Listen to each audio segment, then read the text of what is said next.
There it goes. You figured out the cookies. I ate all the cookies. I look like I ate all the cookies. Hello to all you patriots out there in podcast land, and welcome to episode 358 of Canadian Patriot Podcast, the number one live podcast in Canada. We're recording on July 18th, 2022. As always, my name is Andrew, and I'll be your host. We need your help. To support the Canadian Patriot Podcast, visit patreon.com/CPP and become a Patreon. You can get a better quality version of the show for just $1 per episode. Show you're not a communist, buy a CPP t-shirt for just $24.99 plus shipping and theft.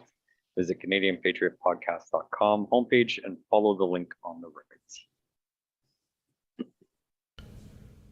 This brings us to my favorite segment. It's called What Are We Drinking? And as is tradition, I will start with Liz. Liz, what are you drinking? And what have you recently completed on the Patriot Challenge? Well, tonight I am drinking peppermint tea mixed with a slight dose of bourbon. So that's a good little mix there. A couple of things on the Patriot Challenge that I've completed is mostly around learning new skills, developing new skills, I guess. I built a wall. A friend helped me build an actual wall in a shed this weekend. Yeah. Nice. It was. Did you use Milwaukee tools? No, DeWalt. Oh. But I did have the pleasure. I'm gonna out Andrew for a second. I did have the pleasure of driving. I'm not the one that hangs house. out at lesbian bars. Do I? I don't know. There was a debate about that recently. Oh, I was like, Anyway, I've interrupted. Go on. I had the opportunity to drive up to Andrew's house the other day and see him out there in his, I think that they're his rucking shorts. Yeah. And his and his Milwaukee leaf blower blowing off the sidewalk like an old man. I was doing my very best Fabio impression. I was holding the leaf blower and like shaking my hair in the wind, wearing my short shorts. You know, I used a leaf blower the other day after building this wall. My friend has a leaf blower in his truck that we use to actually blow man glitter off of us. You know, sawdust. That's what we use. I approve. Yeah. I approve. Thankfully, you finished that with glitter and didn't stop at man. Yeah, cringe is good. Ian, I didn't know you looked like that. Yeah. I got attacked by a clipper. What can I say? Yeah. The clipper won. My wife told me I have to immediately regrow it, so enjoy it. It's tragic work accident, actually. Oh. Anyways, next person, Pierre. I am drinking whiskey and Pepsi, and a Patriot Challenge I completed this week was today. I spent money to a government place so that I could upgrade my license. And I had to work on a few things because I had previously done this test and supposedly, well, according to the paperwork, I failed because I'm not good at talking to people. And part of this test was I had to explain every step I was doing, even though I'd already done all these steps, but I failed. So today I had to talk someone's ear off to allow them to drive with a different class of license, which is annoying, but it was kind of cool to actually finally get it. So I interacted with people and I got a cooler license now. That's what I did. There's some pretty badass interpersonal skills. Yeah. What about you, Ian? Well, I'm currently drinking dark rum and Coke just by the skin of my teeth. Sorry for the, I guess, casually late appearance. But see here, performance review at work today. So didn't really do much to improve my life other than the fact that I still have a job. And definitely drinking my water, which is good as well. So I guess I'm double fisting right now. And then, other than that, here I am. Late. You don't look old enough to buy booze. Well, that's the problem. Is every time I don't have the beard on, the wife says I look like I'm 12. So, what are you gonna do? And considering I mean, Yeah. Did you like clip your beard for this job review thing? yes and no. I meant to trim it, but I took a big chunk out of my chin, and then I had this big bear patch, and I was like, well, I could try and match the bear patch, and I had this big circle going, and then I was like, this is going to cause more questions than anything else. So I made it to the end of the day, and the guy asked me if I had any questions. I was like, yeah, how come you didn't notice I got rid of my beard? He goes, oh yeah, okay, cool, yeah. I would have figured if you would have showed up to your interview with a bear patch, you would have got a raise. Maybe I just shouldn't Or afford it's a a full different goatee kind or of- something. But yeah, so yeah, it's like, yeah, I don't really look age appropriate right now. I get it. That's okay. Mm. Ian's not going to ask me, so I'm just going to jump in. Sorry. I am drinking Harp Lager, brewed in Ireland, because it was in the fridge. Yet another gift from a person that came to the laneway and no further. Different person, not Liz. I was gonna say, I came in and sat on the porch with you and your family. Yeah, somebody else brought me beer, and they stayed at the end of the laneway. Oh, I brought eggs. That's nice. I had some of your chicken eggs for breakfast this morning. They were quite good. Wash the shit off first. I mean, I ran it underwater and called it good. There you go.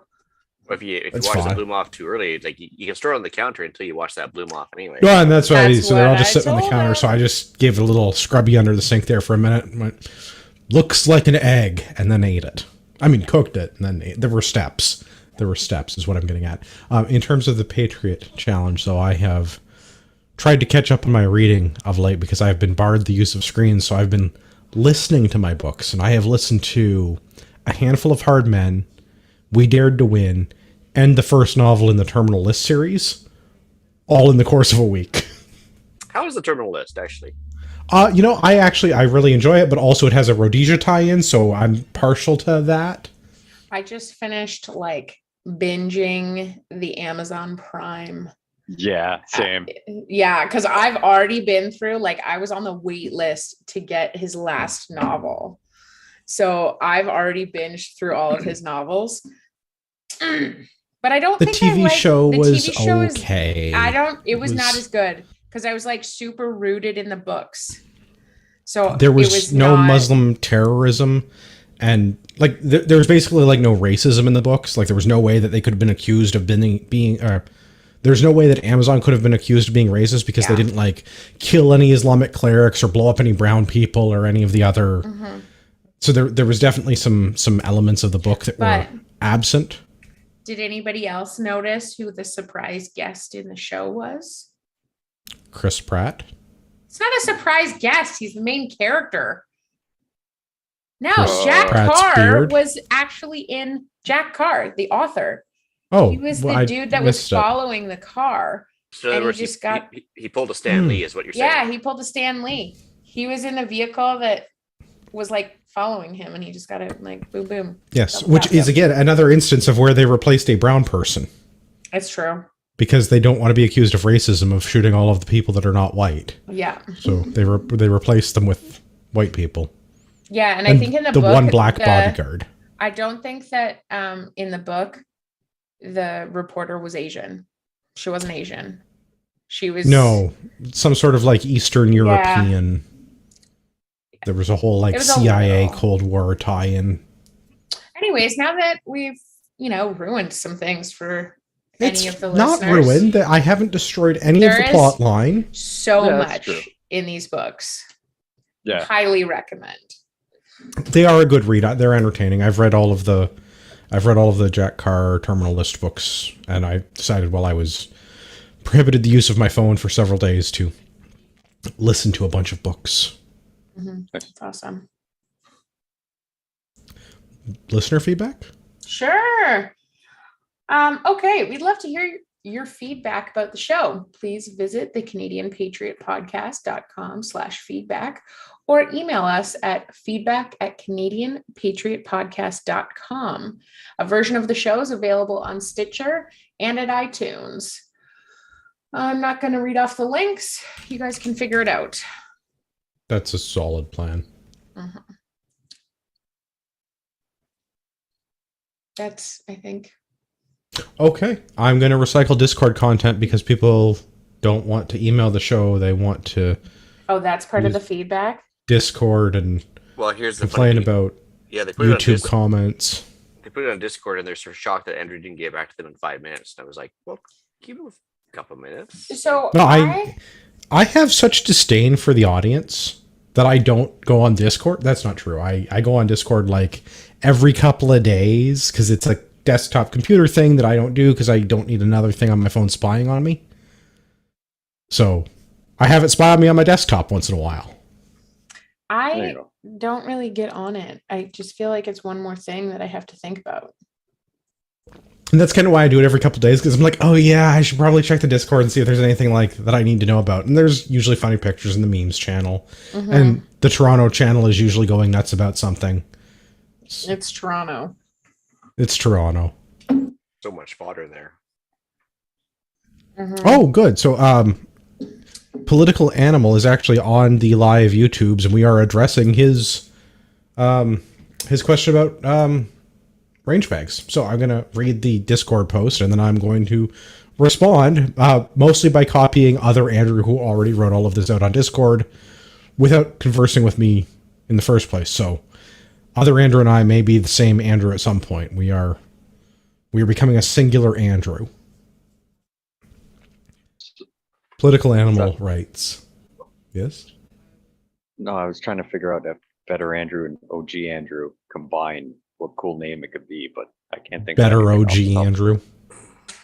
And Andrew Prime, maybe like Andrew the final form would be like, Doesn't that mean that Jeff Bezos is going to try and sell me? As long as he doesn't try to put his penis rocket I in was you, you should thinking be more good. I was gonna like say, yeah. I was I'm thinking okay with more that. it was like Optimus Prime reference. I mean, but I'd be okay. I'd be very okay with that. Autobots. I yeah. can't say that on YouTube because they'll give me a copyright strike. Really? You guys know what I meant? Probably not. Oh, I was like, wow. My assumption is just YouTube is waiting for me to do another thing that they can copyright strike. Because one time I played a TikTok song and they copyright striked me. One time I played music and they copyright striked me. Like, Oh, really? I got one left, so I'm trying to not do anything that will, like, anger the YouTube gods. There you go. C11. Anyway, well, tune in next week when we're not on YouTube after C11. Yeah. Yeah. Political Animal writes, hey guys, I finally got around to completing the PAL and RPAL course last weekend. Going to be waiting for the paperwork mule to eventually get back to me, so I'm making a gear list for range day whenever I can actually go to a range. So I'm looking for range gear suggestions. Other than your firearm and ammo, what else is in your range bag? My first question is, which range bag? Because I have a bunch. I have many bags for many things. This list that you guys have written down are so much more complex that myself as a new shooter takes with me. I just take like eye protection and a hat and a bunch of pairs of ear things and some cleaning gear in case I need to. I mean, those are all key and adequate tools, and I think it's going to depend a little bit on what you're doing. Like, if you decide you want to take up IPSC shooting, there's a whole bunch of IPSC accessories you're probably going to want, belts and pouches and holsters and things. Or IDPA, which has a different set of belts and pouches and holsters and things. Or, you know, if you're doing PRS, there's a whole different set of belts and pouches and holsters and things. But, Yeah. Oh, Liz has raised her hand. Yes. I'm looking at your list. I'm assuming this is your list and This not is my other. list, Yes. not other Andrew's list. A mag loader for women and children. Yeah, Uplula makes a product called a mag loader. I It's know for what a women mag and children. loader is. I will mercilessly berate people at the range to just get stronger thumbs. Unless they're actually arthritic or women or children who don't have strong enough thumbs to load their magazines. Okay, well, I'll take Liz's out of this one. So what happens if you have two daughters shooting full out and you're trying to keep up with the mag loading just to make sure you keep them fed, to keep them interested in the hobby? That So you do that a is both bigger women problem? and children. That you've taken your daughter's shooting Yeah, but I'm having to load their magazines for them so they don't lose interest. So I'm Yeah, having but to this is acceptable. They are women and Okay. children. You can, Oh. yes, Okay, fair enough. meets the I can't criteria. be the only woman. Liz that- is annoyed by my sexism. I was like, I cannot be the only woman that hand loads my magazines. Can't be. 100%. No, I'm sure you're We don't not, have because one, and my women wife have loves her. manicures and delicate hands and maybe don't have the strength that is required to load a double stack magazine. That's not a criticism of you. It's just like double stack mags are hard to load. Work out Have you more. ever gotten a nail in your magazine and tried to get it out? It's so much easier to get a mag loader. Oh. I don't know about First of that. all, I was do not manicure my nails, nor do I have long nails, because when I'm choking motherfuckers out in jujitsu, it's not good to have fancy nails. So why do you have a mag loader? I don't. So what are you worried about? I just think that I'm not the only one. And you've generalized. I have generalized, and I put it in because I thought it was funny, and that was in my list because I think my list is funny. Because you're like, hey, this one will trigger Liz. This will trigger Liz, and that was fun for me. Oh, good. Success. Next time I'm gonna throw eggs at your house instead of deliver them in a carton. That's fine. I'm okay with kidding. that. I won't do that. I like your wife. She's nice. I like the eggs; they're tasty. But yeah, mag loader I guess is an optional accessory. Depends. I can understand some magazines, some double stack pistol magazines particularly, can be challenging to load. So, mag loader is appropriate for some people. For most people, I will berate them and tell them to get stronger. Yeah. But other fun stuff, eyes and ear pro, obviously. Spare ear pro for your friends. Not good spare ear pro, but just spare ear pro. Foamy plugs or what have you. It's like, I'm not giving somebody my like $300 set of electronic ear protection. They can have like the 50-cent foamies. Yep. I use like two pairs at the same time. I've got like screw-in ones, and then I wear bigger ones over top. Yeah, nothing wrong with that. Especially like indoor range where Yeah. you get the concussive. Yeah. Well, also, if Ear somebody pro's a good thing. walks away with them, then you're not too worried about 50-cent foamies, right? That's true. I mean, really, Well, do you and want that's- used ones back. I mean, That's kind of why I'm like, well, you get the bag of 3M, whatever, Yeah. for a couple of bucks. And yeah, put them in your Or if bag. you work at a factory, grab a handful, I just take them a home. handful on the way out. Yeah, I mean these Say, things yeah. happen. These things happen. I do have a whole big cleaning kit, and it does vary by firearm, but I do have a sort of a general kit that just lives in one of my range bags. All your normal cleaning kit stuff: section rod, bore snake, patches, a dirty rag, nitrile gloves, CLP or some other set of CLP type stuff. I actually just use break free CLP because, like, if it's good enough for the army, it's good enough for me. Also, it tastes like cancer, so. There you go. Multi-tool squib rod in the caliber of your pistol. that is Or a your- day saver right there. I mean, like, I actually, when I was dabbling in the reloading for 38 Special, I was using my my Henry rifle. Again, one squib, done. Unless you have a squib rod there, right? So it's Yeah. So I have a 9mm squib rod that I keep because I have a bunch of 9mm handguns. That is the caliber that I predominantly reload and shoot. It's better than going home and getting the squib rod, which I have one at home as well because I've learned my lesson. I think this whole list is experience talking right here, because I mean, all these things are going to either make your day easier or save the day in certain cases, right? Well, and this is just I'm going to the range by myself for like a fun afternoon. This is not even like I'm going to run a match or go to a major event. This is I'm going to the range to have some fun. Yeah. More cleaning stuff. Lens pens. Go to your local camera store, or I guess Amazon. Lens pen and a lens cloth, like a glasses cloth, so you can clean all your optics. These lens pens are good. Shot timer. I have a shot timer that lives in my range bag. It's different from a bunch of my other shot timers. Random If you're- question on that, Andrew. Is there any actually app on the smartphone to work nearly as well, or is it just a specific shot timer? Yes. So both. I have a packed club timer, packed 2, whatever. I have a packed timer that I keep in my range bag that I'm just going to run until it dies because I've had it forever. I have better Commander Bluetooth fancy shot timers in my range stores for running matches that I much rather use, but I'm also like afraid of breaking. Rechargeable regular AA batteries, and there is a better product. But I'm going to run this packed until it dies, and then I'm going to throw it in the garbage. There are perfectly good shot timer apps for your phone. I think the one that I was using is just called Shot Timer or Shot, something like that. I haven't used it in a while because I have so many shot timers now. Yeah, Shot Timer is a good thing. Get the app on your phone. It will probably need to be calibrated. I had the one that I was using, which I think is just called Shot Timer on the Android. I was using for dry fire, and it would hear the click, and it was good enough. And it worked on the range with all the firearms I tried it with. But if you're going to practice competition stuff, you probably want a timer. And the AMG Commanders are freaking awesome, but they're also like several $100s, and the shipping from the US has a really long lead time, and they're expensive. But they're also Bluetooth, and they pair to your phone, and if you have an app that can use that information, then that's great. But I don't feel like setting up practice score every time I go to shoot and practice, so I don't get the, all the extra fun Bluetooth information. Patches to patch your targets with. I have just, again, rolls of those in my range bag as opposed to the boxes and boxes that I have in my match stores. Your container for your empty brass, 5-gallon pail, 2-gallon pail, nylon bag, whatever it is. I think the goal is to leave with more than what you showed up with.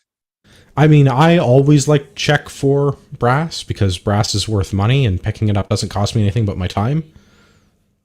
Yeah. So I always try to pick up all my brass and as much other brass as I can find. And if people leave expensive brass laying around, I mean, so much the better for resale value on CGN. Yep. And it's time, but you gotta just, if you're there anyway and you've already spent the gas, you may as well pick up all your brass, especially if you're going to reload, or if you know somebody that reloads, or if if you're interested in that sort of thing. Otherwise, just, leave your brass in a pile for me and I'll come and take it, collect it. Pens, markers, assorted other accessories. I usually wear a baseball hat, but have a hat or something outside, bug spray, sunscreen, batteries for all of the devices, red dots, illuminated reticles in scopes, hearing protection, shot timers. I think there's probably 5 or 6 different kinds of batteries in my main range bag for all of the things that I normally would have. And I've tried to get that down to as few kinds of batteries as possible. But when you're like AAA, AA, 9mm, CR123, and the 2025 button battery, like that's like 5 batteries right there. And that's sort of the bare minimum. Yeah. And then if I go take a precision rifle, I have a whole other box of stuff labeled sniper stuff because I'm a cool guy like that. The sniper stuff box has all my precision kit, shooting mat, rear bag, game changer bag, bipod with the different feet for the bipod, the regular rubber feet and also the like claw feet, and my spotting scope tripod and all of the other stuff. And I haven't convinced my wife that I need a labrador or a kestrel yet, but if I did, I'd put those in that box too. Are you shooting fixed distances normally with the CRA stuff, or do you actually need a rangefinder as well?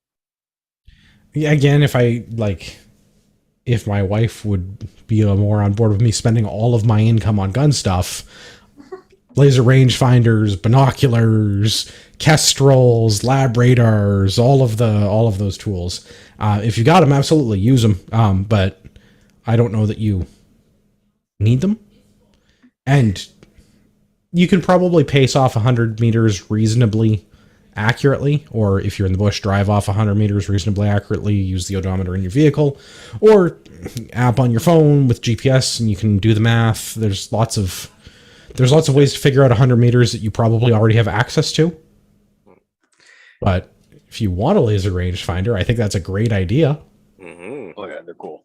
The other thing I was going to add too is like with the staplers and stuff was the either 3M tape for the targets if staplers don't work, and also tape to cover your previous shots. It's covered under my patches Yeah. section. Okay, Yeah, technically. patches. But yes, tape, patches, something like that something to reface your targets with, whether that's actual new targets or faces or patches, or if you get the like the shoot and see targets, the color changing ones, sometimes they have neon little ones, yeah. stickers in the patch that you can patch over them. So whatever you're using for your targets, and again, I think it's one of those things that depends on what you're going to the range to do. Maybe that changes the targets and the patches and tape that you want to bring with you. One thing I would add as a recommendation to this is, even though it's already on here, you find a very, very small mason jar and you put a bunch of patches, different size patches, maybe like divvy it up like smallest to biggest or whatever, and pour your cleaner substance in it and let the patches soak it up and seal it up and leave it in your bag. So you've always got wet patches with you without having to have a whole other container. So if that glass jar breaks compared to another glass jar, there's a lot less liquid and cleaner stuff all over your That's stuff. a good idea. Yeah, like just those really, really small ones, right? Depending what you're going to do, you throw 10 patches of everything you need, just pour a little bit on there, let them all soak up, close it up, put it in your bag. You've always got wet patches with you. No, I like that idea. I've been in the habit of dousing my cotton patches for cleaning as I use them. I like this idea of soaking them. I might give that a shot and see how that goes. Yeah. I'm also a big fan of like double Ziploc bagging everything. I have lots of little Ziplocs inside much bigger Ziplocs. Yeah. Keeping all of my stuff organized and segregated. No. I think that's more than lots of things to take with you. And if you start competing, then you probably need your sport specific stuff and rule books and belts and holsters and all of the other things that go with the discipline that you're going to practice. And then you can get into all your LARPing gear on top of that, body armor and plate carriers and chest rigs and helmets and night optic devices and all the other things that go with LARPing. Yeah. No mag loaders, though. You can't LARP and use a mag loader. Strictly forbidden. Can you get a holster for the mag loader? You know what? Talk to our friends at Grey Fox Strategic. I bet they would make one. Probably.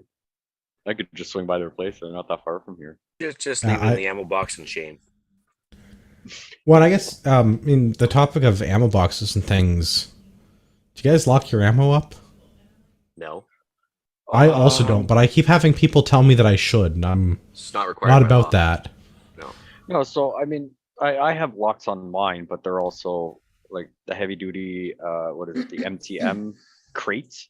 So they're 30 cals before they come on a tray. So you can pick them up, you can stack them. So I have 2-3 of them and they stack nicely. So I put, all my 9mm in one and all this ammo and all this. And I mean, they're plastic. Like I have a lock on it because I have, I don't know, about 60 locks and I'm like, hey, they fit. But I mean, if you grab that and just slammed it on the ground, you'd probably get all my ammo and I'd have a busted container. So I mean, like I do it just because I'm like, hey, cool, I can. And I'm like, you know what? That's one less thing to give me a hassle when that day comes when they kick my door in. I just don't like the Yeah. government governing me harder. So basically, the losses don't have to. So I don't. I mean, I keep it separate as per the law. Yeah, I I do don't- the minimum. Yeah, but Yeah. there's no requirement to lock it up. So and Yeah, but that's also a set. So actually, that's another thing I would keep. Well, depending if you have locks or if you're using, I mean, combination locks are way better because you can set your own codes. But any spare keys for any of the stuff that you're going to bring to the range, always make sure you have a pack or a set of keys in your ranger bag.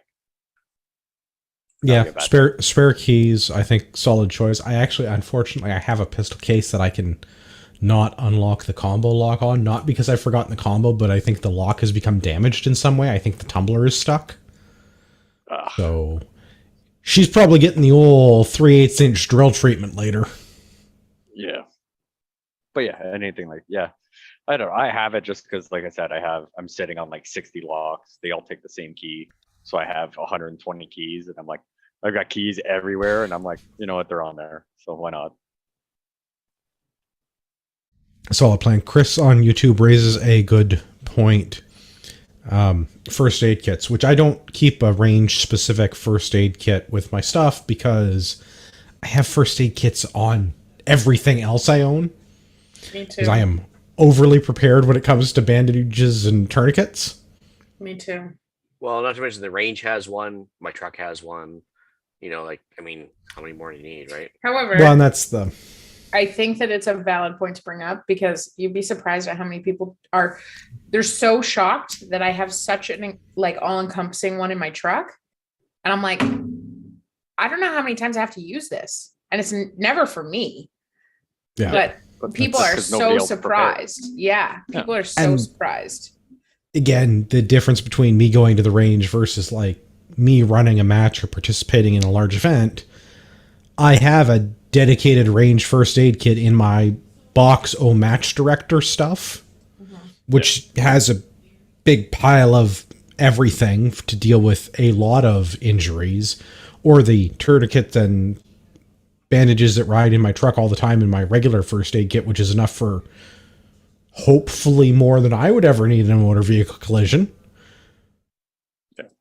But yeah, first aid kit, solid idea. I think it just depends on where and what you're doing, what your range is. The club that I shoot at the most, their idea of a range first aid kit is a box with band-aids in it. Yeah, that's not. I'm currently pushing for AEDs because I'm not buying an AED to carry around in my truck, but Yeah. the mean age of the members of our club, I feel like an AED is a better choice than most other first aid supplies. More likely to be used. But even a 22 in the foot from some guy's bad holster usage is still going to require more than an ouch pouch, right? So, I mean, I'm not saying it's going to require a TQ or anything, but I mean, it's still going to need something. Yeah. Yeah. So I think that sort of rounds out the stuff that I would take, and then the stuff that I would take if I'm taking a precision rifle to go and do something precision-y. It's probably more than most people need. You can definitely go out in the bush with a box of shells and shoot your gun. Yeah. But my way is more fun. The news? Yeah. The news. Following up to last week, we're going to talk about the economy. And we're going to start by blaming everyone but Ian.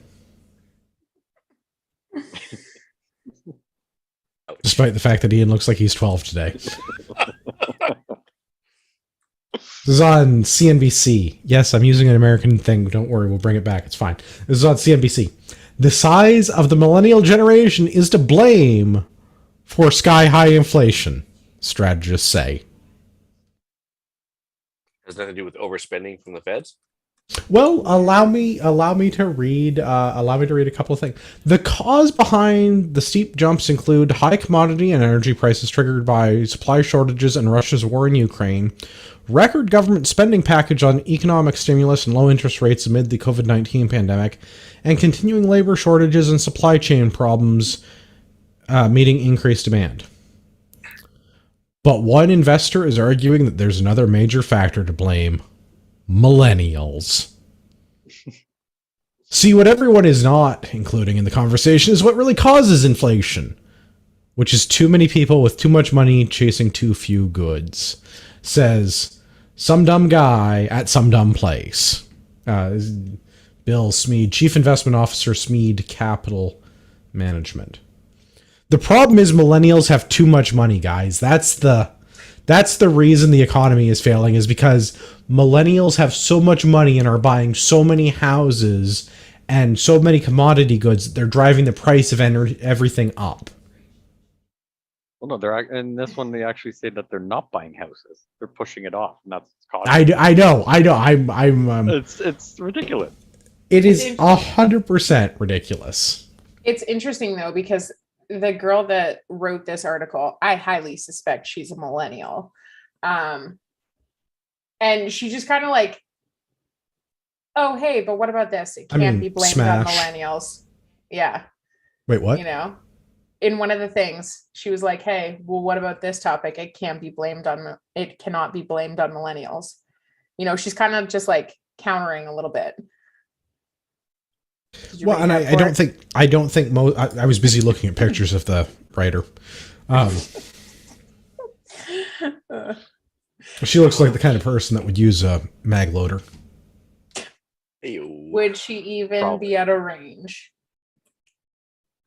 I mean, maybe we're gonna find out what's on her Instagram. Her account is private on Instagram. All right. There's a reason for that, probably. Probably for the specific reason we're talking about right now. It's not my fault that her Instagram is the third link in Google. The first link Oh, was LinkedIn, and I'm not logging into LinkedIn, so I'm also not logging into She's got Instagram. Twitter. She's got a Twitter. So is that going to tell me how old she is? I want to find out if she's a millennial or not to prove this theory out. But that is less relevant than the point of like millennials delaying housing prices or home buying or any of the other things that they have due to their overwhelming student debt. Yeah. Which maybe the guy from Speed Capital is right. Access to massive amounts of education in the post-secondary institutions is leading to too many people with too much money chasing too few goods because there's only a finite amount of diplomas they can give out. No, wait, that's not it. You can Oh, there you you go. can give out as Puppy- many diplomas as you want. Yeah, puppy mill diploma places. Well, even if it's not, everything is online now, isn't it? Well, it was anyway. Like education? Yes. Okay, so first of all, nothing I mean, changed in price. No, That's but something I'm going to the bitch price about as a of millennial. the price of post-secondary education is massively more expensive now for Oh yeah. you or I than it would have been for, say, your parents or my parents or Ian. Yeah, so there's an interesting thing about that, though, is that I would say that there is, in the millennial generation, there was this aggressive push for folks to actually go and get post-secondary education. It was almost like we were all told that we couldn't get a good job or good career unless we had it. And that was where it all started to fall apart too, because that wasn't actually true. I would say that in the boomer generation, you could get a better job if you had a post-secondary education, because most of the time when you got a post-secondary education, it was very technical and very like, I don't know, it wasn't gender studies. Or interpretive dance. Yeah. Yeah, you know, that sort of thing. But now it's opened up so much that it's really just like you can get anything from a special interest topic to an actual, you know, engineering degree, pay the same, have the same amount in debt, and come out with like little to no job opportunities or an extremely competitive Well, market. Right. This is my complaint about the education system. If you're paying $80,000 or $100,000 over 4 years to get a basket weaving degree, you can't be super mad that the only place you can get a job is Starbucks. Absolutely. This is a thing that you should have realized before you took out a $100,000 loan. And But So there's no you don't need a practical college reason degree? You don't need a degree to be a to barista. Starbucks. I mean, I don't know. It's very complicated, but I'm sure that you could figure it out. I don't I know. will say though that if post-secondary education gets you the good customer service that Starbucks actually provides, I'm pretty happy with it. It is the only fast food coffee place that actually provides good service. I'm not kidding. They actually I've not say had that hi experience, to but you and they I- ask you about your day while you wait. why? Yeah, I that's the don't want to problem I have. have. Yeah, I don't like people. That doesn't mean it's good I'm with customer service. I'm with Pierre. I'm not about this. No, I Please don't just care provide about me what- with my coffee.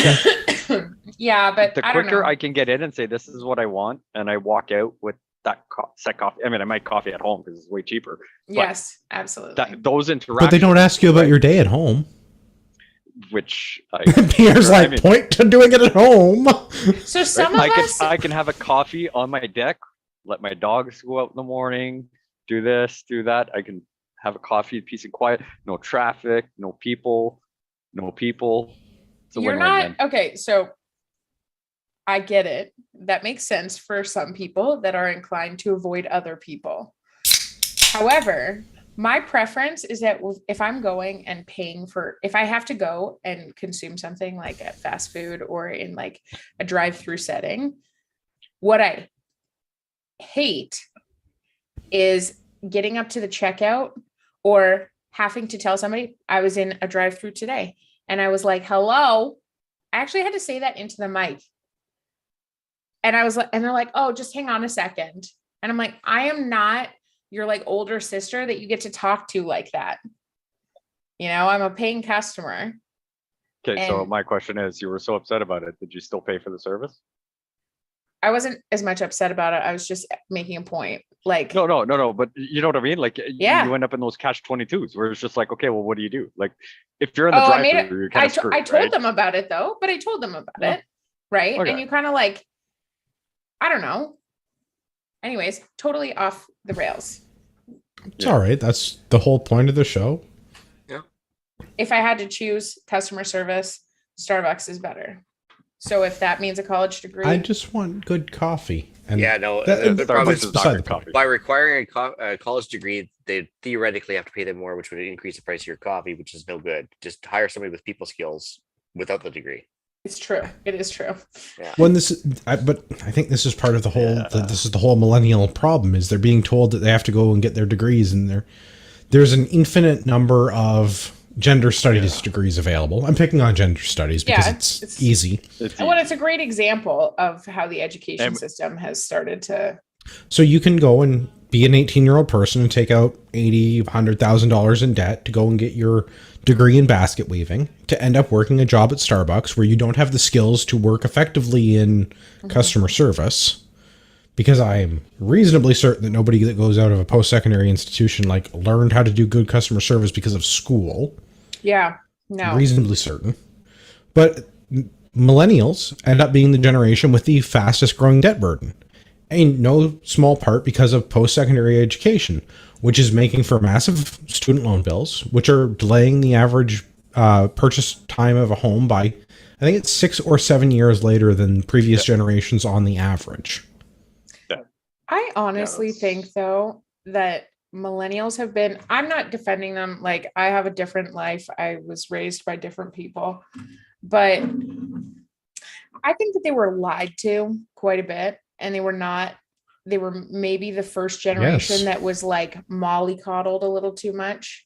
Well, that's what boomers. Badges. Yeah, participation badges though were a thing, right? I mean, they were sheltered. Yeah. They weren't mollycoddled per se. They just weren't allowed. It's a different type of coddling.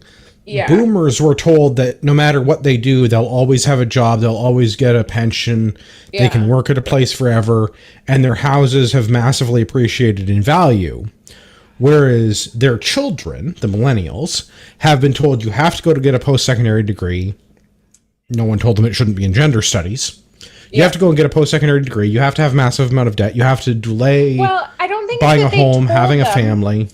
I don't think that they told them that they had to have this debt. I think what happened, and yes, I interrupted you. I'm sorry. But I think what happened is that they were, just as much as they were told, hey, you need an education, I think that they were lied to in saying that like you're guaranteed a job and you have to buy a house and you have to live this kind of lifestyle. I think the millennials were really fed that line, and then banks kind of snake their way in and manipulate them into believing, but like, hey, you can just live off of credit. Like, it's not a big deal. You can pay this, it's all fine. And there's nobody actually telling banks, them. Yes, I'm agreeable to that to a point, but who is running the institutions that are providing the lending services and running the government and jacking up all of the prices of post-secondary education? I'm still going back to blaming baby boomers for the situation that millennials find themselves in. Sure. Mm-hmm. Well, and, again, the lack of wherewithal that I think a lot of people find themselves in, where they can't miss a day of work. Otherwise, they pretty much foreclose on their house. I think that goes back to the same idea of those like participation award life, where it's just like, hey, you're not actually prepared for real life. No, you're absolutely. Playing at house because somebody has said like, oh, hey, you want to learn this thing? Okay, go to like a really high educational institution and learn this thing and become like a, the educational institution thing is a whole other piece of this though, because there's no reason you can't give out infinite number of gender studies degrees. There is a reason why you can only give out a finite number of useful highly skilled degrees. We can only make so many engineers so quickly because there are only so many people that are able to teach others how to become engineers. When you're talking about made up basket weaving stuff, you could put as many people through a Zoom program as Yes. you want to do, But that's as the fast as you problem. want. That's the problem, Yeah, is that they have, sorry, Pierre, they've just like, I think that they have allowed people, whoever they is, whether it's millennials believing this about themselves, they seem to be pretty delusional about the difference between learning a hobby and getting an education, like a formal Yes. education. Well, that's the because they were difference. told to pursue what they love or Yes. follow their passion. I or have a whatever. history degree. I understand. Yeah, and so like where there's no Bachelor of actual, Arts. there is no realistic outcome that's going to provide you with a good income. Yeah. But you were told to follow your passion and don't worry about the rest. It'll all work itself out because it did for the boomers. It won't for the millennials. So that's where they Yeah. ran into problems. And same thing. Like, I mean, you can take my industry too. Like, I mean, when I went through, it was $35,000 to get trained up. And if you looked at the boomers, oh yeah, they were making fantastic dollars. But now, today, the same amount of training is $120,000, and the wages are about, well, less than what they were in the 90s. So the long-term payout isn't there, and the pensions are gone, and all this other stuff is gone. But they've I guess perpetuated this myth that's going to be there, and unfortunately, these people have fallen for it, hook, line, and sinker. So they've invested all this money and chased a lot of money with finite amount of goods and jobs out there.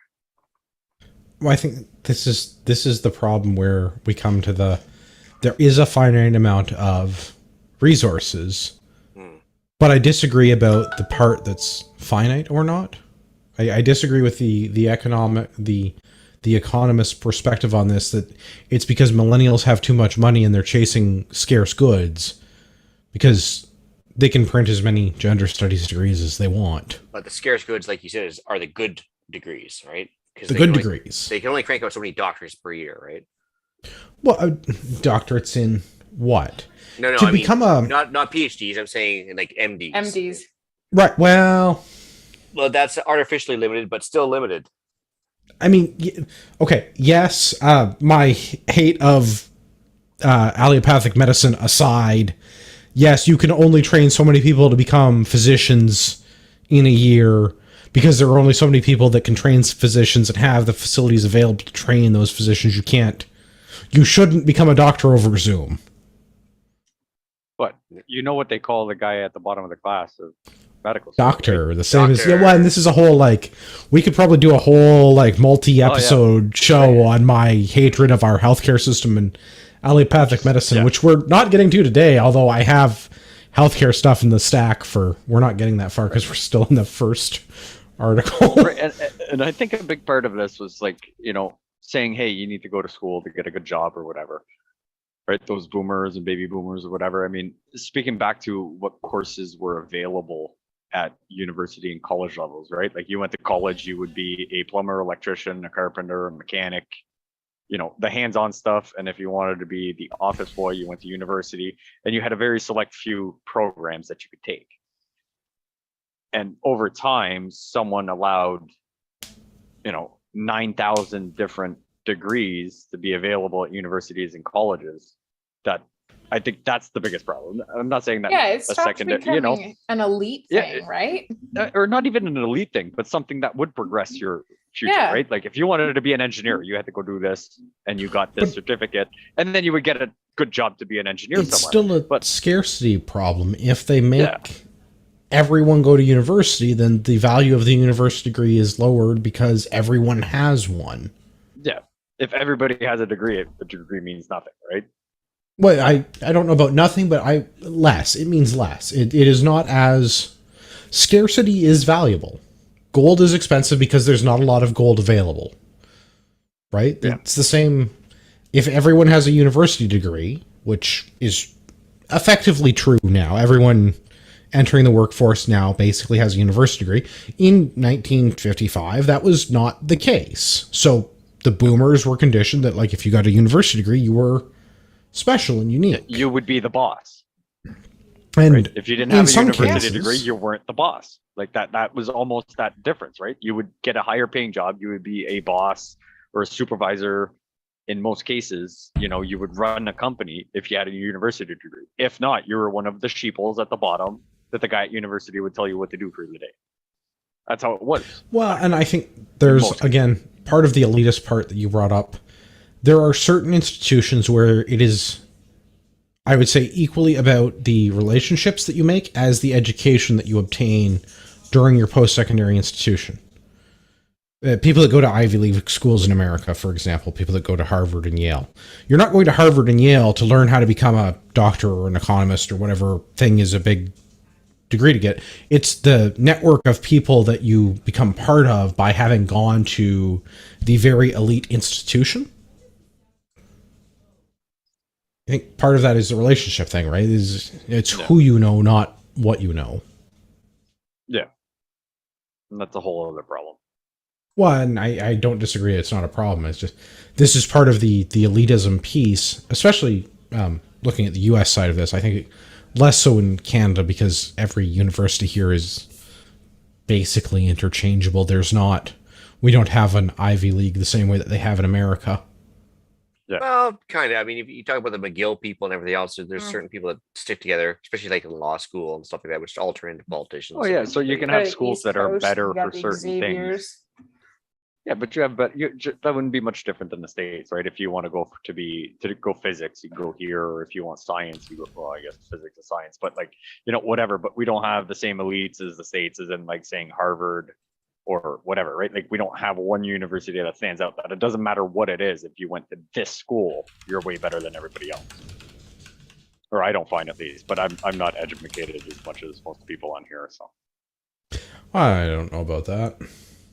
I think that Education and going to university are not necessarily the same thing. Education and knowledge are way two different things. Yeah, I would definitely agree. My dad hasn't finished grade 10, and the man owned and operated a really successful business. So, and he can do accounting math better than and faster than most people with calculators. So I don't really trust.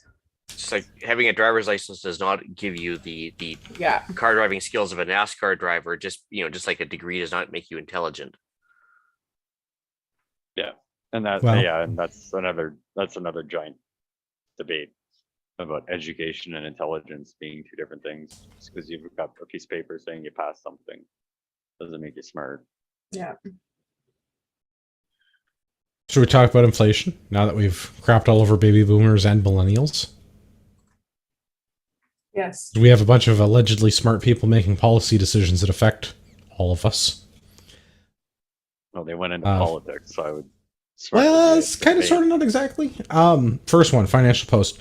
Bank of Canada issues shock rate hike in effort to crush inflation. And the Calgary Herald, Bank of Canada surprises with 100 basis point rate hike as price risks gather steam. So you remember, like, literally last week when I said interest rates are going to go up probably sometime in the next quarter, and I can see it like hitting 2.5% by the end of the summer. Oh yeah. Apparently they listened to the show and they were like, "Hold my beer." Well, I think they were expecting a 75 basis point hike. The prediction that I was going by was 75 basis points. And they're like, yeah, no, screw that. 0.75%. So they jumped her a percentage point. So the prime rate, the Bank of Canada lending rate, is now 2.5%, which means we are now higher than we were at the beginning of the pandemic when the rate was 1.75. So all your variable rate payments, mortgages, and so on have all gone up because, what do they call themselves? It's like the Commission of the Bank of Canada. They've got some sort of a fancy name for themselves. They've decided that in order to stem the 8% inflation that we're facing, they're going to raise interest rates. And immediately people are like reading and surprised that their variable rate mortgage is now unaffordable because they got their stress test based on a 1.5 or 1.75% prime rate. And now all of a sudden they're like, oh, wait a minute, I actually can't afford my mortgage. So, yeah, see, that's the funny thing. Like I went to do all the paperwork for a truck that we ordered. That's still like 7 months away. And they said, hey, come in and do the financing stuff now because we can guarantee you this rate. So 7 months from now, right, we can't control what interest is going to be. So if it, like, I think let's say we're doing at 3%, and then 7 months from now it's at 7%. But because we did the paperwork at 3%, we'll be good. But he's like, let's say it's at 1.5%. He's like, we can redo whatever. He's like, you're guaranteed not to pay more than what it is now, even though the truck is still 7 months away. Which I hate, because I was like, oh, okay, whatever. But at the same time, I'm like, after seeing this, I was like, yeah, all right, let's go. And, did all the paperwork and the dog and pony show. But it's crazy that, I'm doing paperwork and agreeing to financial things for something that I'm not getting for 7 months. So it kind of sucks. I don't know. Agree to it now while it's available, I think. Yeah, right. And I'm like, it can save us, a few $1,000s for sure if the interest rates go up. So I'm like, it's not bad, but it's just stupid. That, and I got to wait 7 months for a fucking truck. So that's another stupid. Which is, I mean, that in and of itself is kind of a silly thing, but this is unfortunately the COVID world that we live in. I was talking to our Cisco supplier. I do a fair bit of networking professionally, and they're telling me that what used to be commodity switches used to be I could order as many of them as I wanted, and they would show up within a few days from the warehouse. We are now looking at a 200-day wait. Is there a limit on what you can order? No, as long as you're willing to wait at least 200 days. Okay, but I was curious to see if there was a limit as well as it's 200 days, right? Like you could order as many as you want before, but now they're starting to restrict, right? Like you can only order 100. I'm sure at like a distributor level, it matters. For what I use as a commodity end user, it not a big deal, but I do think it's kind of funny that it's the same. It's probably the same reason your truck is delayed. It's probably a silicon chips shortage type thing. They probably have the truck, but they don't have a way to turn it on.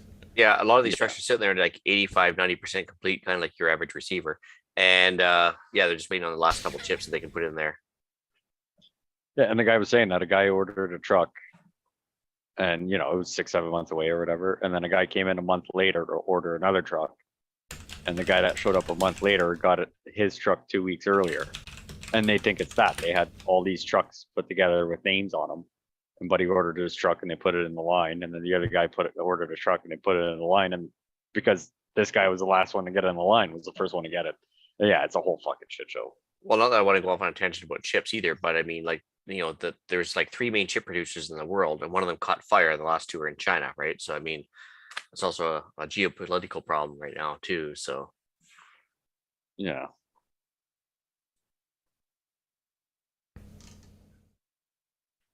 Anyway, on that note, inflation's bad. That's not good. Inflation bad. More inflation to come. Yeah, well, I don't think this 1% raise is going to stop anything. I mean, not with the amount of money they spent and the societal issues. 80% of all dollars were created within the last 24 months. Something like this. Yeah. Well, the first 7 trillion took the U.S. 200 some odd years to make, and the last 7 trillion was like less than 11 months. So I mean, they're going off the deep end in the States. Canada's no better. I mean, no, and we have unfortunately a lot of similar monetary policies to the U.S. and all of this it's made up fiat currency anyway. So whatever, print more. See if I care. I mean, I do care because I use their fiat currency, but stack your precious metals like lead, copper, brass, gold, silver. Copper jacketed lead powder is always a solid investment. Primers. All appreciating in value. I think we are going to see more increases from Bank of Canada. I don't know how high it's going to go, but I think Prime is probably going to go up at least another percentage point by the end of the year. I was kind of figuring we ended up around 3 or 4 when this was all said and done, because they're trying to stave off a recession, and I don't think they're going to get to pull it off. They're talking about GDP growth of like single digit percentages, 3-4%. I don't think they're going to see that. I have a suspicion Bank of Canada is going to raise the overnight rate again yet. Probably see another 100 basis points by the end of the year. I mean, they are talking about, rolling lockdowns starting in September again. So if they do the rolling lockdown, that might prevent the inflation. It might prevent the inflation. Protests. But I was going to say you're going to have in a significant, meaningful way. I think you're going to have a lot of people resist, and then you're also going to have a huge decline in economic activity, though, right? Because I just think we just need to bring the mask back, and then we don't have to do the lockdowns because the mask help with the spreads. Maybe if we all just get a 4th booster shot. I think No, we'll be we're- on like 6th. Yeah, aren't we past 4? We're almost at 5. I aren't can't we? keep track of anymore. Is it 5? I'm trying I don't to know. think. Okay, so when they actually made it mandatory to have your second shot was just a year ago. Okay, so mandatory second shot was end of September last year, and technically to be up to date, it's every 9 months. So we're Yeah. definitely working on minimum 4th 4. shot. How do they enforce the? Well, that's not recession related. We'll come back to the COVID conspiracy stuff at some point, I'm sure. Tune in September or so when everybody gets seasonal flu. Yeah, right. Well, let me tell you, my gym is not shutting down for anything, motherfuckers. Good. Well, maybe I'm I'll going to still be make going you to a the shirt, gym. even if you got the sniffles. I like it. As long as Rogers doesn't go down anymore, I'll be okay. I mean, I'm not directly impacted by the Rogers stuff, but my employer was, and so was, basically everybody else's. Yeah, no, it was kind of nice. So my work phone was Rogers. I've never had such a quiet day. My phone wait. didn't light up like a fucking Christmas tree for, service calls and, hey, something's broken. It's like, no, you're just an idiot. Do this. And oh my God, look, it fixed. So I was like, it was kind of nice. My chainsaw was not affected by the Rogers outage at all. Yeah, my You gotta- day went about as normal, but Yeah. any other inflationary stuff? Interest Well, rate stuff. yeah, hold on to your britches, I guess, because it's only going to get worse. And mortgage defaults and car repossessions are going to go through the roof within the next 3 months. You watch. Well, I'll add that to the slowing real estate market. That means housing might become affordable for millennials. Mhm. Yeah. Well, But if those of us with money. Yeah. But if we just print more money, we won't have this problem, right? But it's a scarcity problem. If there's more money, then the money is worth less. Which is different than Venezuela now when the money 2.0. is worthless. Mhm. So, we should just make up a new currency and start printing that, and then we can restart the clock. I'm just gonna start like bartering. I already do that quite a bit Yeah, because everybody does. well, it's just garbage. And like it wasn't that long ago that we watched Venezuela like start making goods with their money because the goods that they used or the goods that were the product of just using their money to make, like purses and rugs, were worth more. Like we're kind of on that roll. Might be a bit extreme, but Crash it. Burn it. Yeah. Well, I think Better Andrew pointed out that actually, like, they've already renamed another COVID benefit right now. I can't even remember what the new name is, but the Canadian Workers Lockdown benefit just ended, and now they started another COVID benefit, which is Mhm. UBI and anything but names. They're just going to keep printing more money as long as they can. they've been so- talking about UBI for a really long time. And I think that that's like, it was a really interesting segue into socialism and communism, right? Because UBI is really when we've arrived there. I know, but I mean, that benefit, I think, was kind of like, I think it stayed a lot of people. Like it was like, oh, okay, this is temporary. This, it made people feel a little comfortable. Now it's the UBI, right? That's my problem with the not gonna go UBI away. stuff is that if you're a low skill, low knowledge kind of an employee, you can make as much to stay home and do nothing as you could to go to your low skill, low knowledge job. So the people that are still working because they don't want to make the mean $57,000 a year, whatever minimum wage works out to, it's a little bit less than that. So if you're making more than the mean wage, you're funding all of these people that don't want to go to work and are going to keep voting for the free stuff because they can get by with the not working. Those of us that like to drive modern vehicles and live in not shitty apartments, not have subsidized government everything, we get to pay for all of those benefits. Truth. So can I, since I pay so much in taxes, can I have a say in where, some of my tax dollars go? No, but I'd like that. If I were extrajudicially removing people from power using helicopters and installing a different government, I would let you have a vote, Pierre. I would gladly spend all my tax dollars to get you a helicopter to make that happen. I'd pay more. You see, as you remove people using helicopters, the price of helicopter fuel actually starts to pay for itself. Because a net So benefit to society too. I mean, so we can balance the budget, is what you're saying. No, but it'd be fun to watch them scream on the way out. We might get, Yeah. like a lot of people financially supporting it. So, you might walk away with some coin. Become a I think that Patreon, I was going to and say, you could support the helicopter ride. I'm pretty sure hey- that if you had like an avgas fund, I'm pretty sure it would fill up pretty fast. nobody uses Ian, that just gas. hypothetically, what would we need to get like a Bell 205? Well, you're into like 7 figures for sure. Oh, by the way, the new program is called COVID-19 support payment. That's actually the new and improved name. So I'm not getting any of that. That's what that No. means.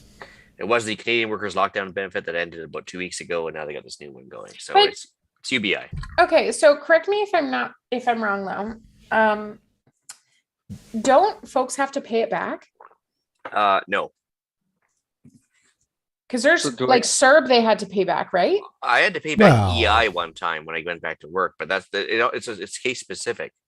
I mean, by the same token, they asked certain kids that in high school that actually applied for the CERB and got it to pay back the CERB, and they're like, bite me because even though I committed fraud, I'm a young offender, and come 18, my record gets scrubbed. So Yeah. eat a dick. And Yeah. so yeah, I mean, they can ask, but that doesn't mean they're going to get the money back. Right. Well, Well, I mean, they- really, does it matter? Just print more. Do they have a benefit for all the people that have worked like the whole time and supported everybody? Like, Or people that have lost their jobs because of this. Well, you're doing your part because we're all in this together. Yeah. Just so pay more taxes. Yeah. I'm okay. super surprised that I went to Toronto a few months back with my niece, and this was Sorry to hear after the it was whatever. It was after the restrictions about the vaccination policies and stuff like that, mandates were lifted. So I'm taking my 15-year-old niece, we went to medieval times for her birthday, and we're going out for breakfast the next morning, and we stop at this iconic diner, and they're like, oh, we're still requiring vaccination passports. And I just refuse to go into places that aren't lawfully required to do things because there's nothing twisting their arm. They're just dickheads. But they have painted on the outside of their wall, like the brick wall, pretty, bougie, in this together. And I took a picture and I posted a review on Google, and I'm surprised that Google did not take it down. But I was like, this is bullshit. We're not in this together. You're a Well, why would you discriminatory yeah. piece of trash. Don't support their psychosis. I mean, Yeah, Mm. it's insane. One last one to round out the show. Sure. Ooh. Because I know that I'm definitely getting a 15% raise to make up for the rate of inflation. It's on CTV News. Canadian food suppliers signal more price hikes coming to grocery stores this fall. Isn't it So- already at 9% increase? It Not is including- already... Well, so food price increases for the month of May were almost 10%, 9.7. Okay. So we're expecting to continue to see that trend through the end of the fall September timeframe. They're talking about staying on track with a 10% APR increase. So food generally going up.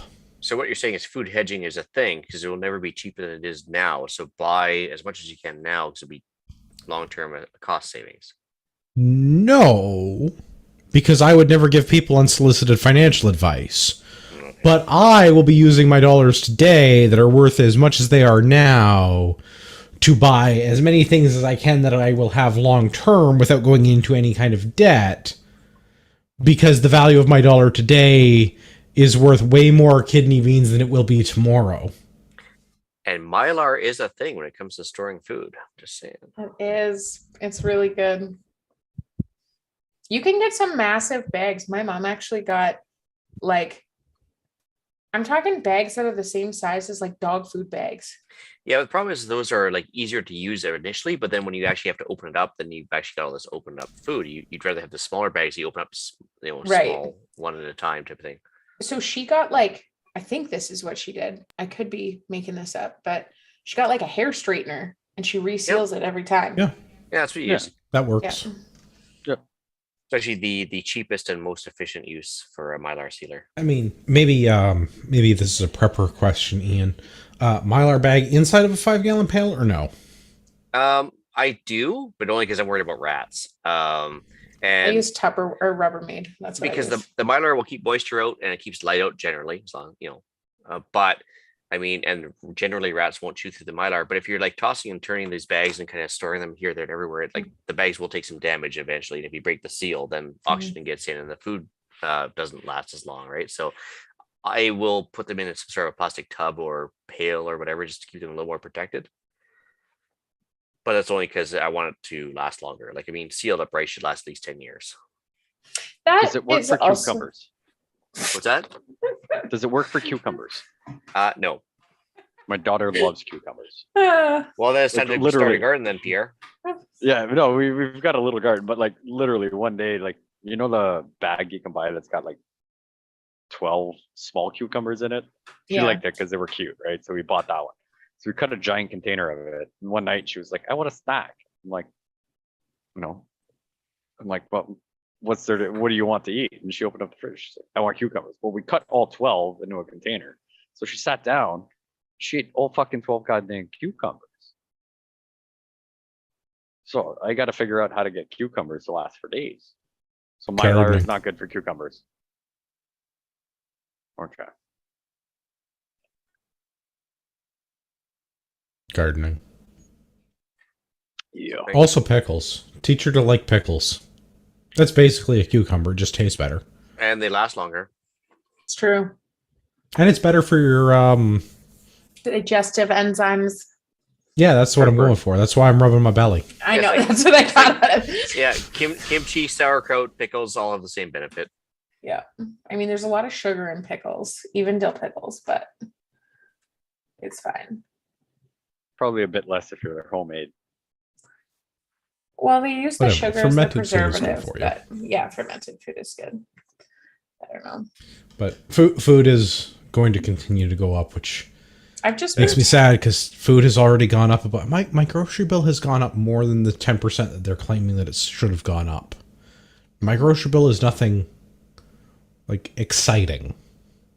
You want to know what's crazy though? My raise hasn't gone up the same as everything else has gone up. You get a raise? No, I would not be able to afford my house today if I were to buy it Mhm.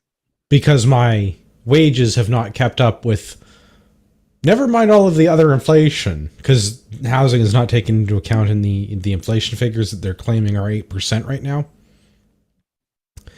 I certainly have not gotten an 8% raise. I have not gotten the 10% raise that my food has gone up. I have not gotten the 50% raise that the price of my gasoline has gone up to drive to my job, to buy my food, and do all of the other things.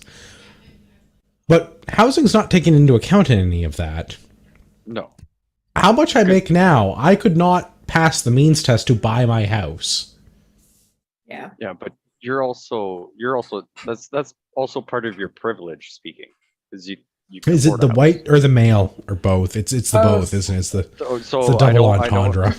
So I didn't want to assume you were male. The white one I was going with, but I just didn't know. Ma'am. It's man. Hmm. Yeah. So fuck the government.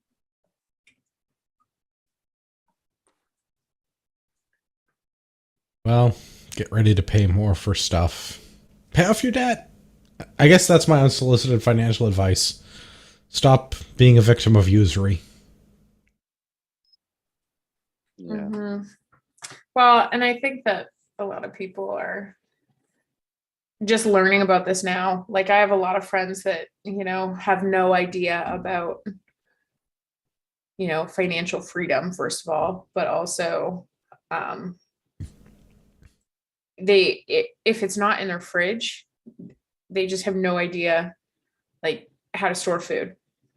Like none of that stuff. Lost I'm like, it's as skill. simple as like, but it's also just as simple as like, I've been telling my friends, like, just buy an extra bag of rice, like a small one. I don't really Yeah. care. An extra thing of beans when you go to the grocery store. It doesn't have to tap you out.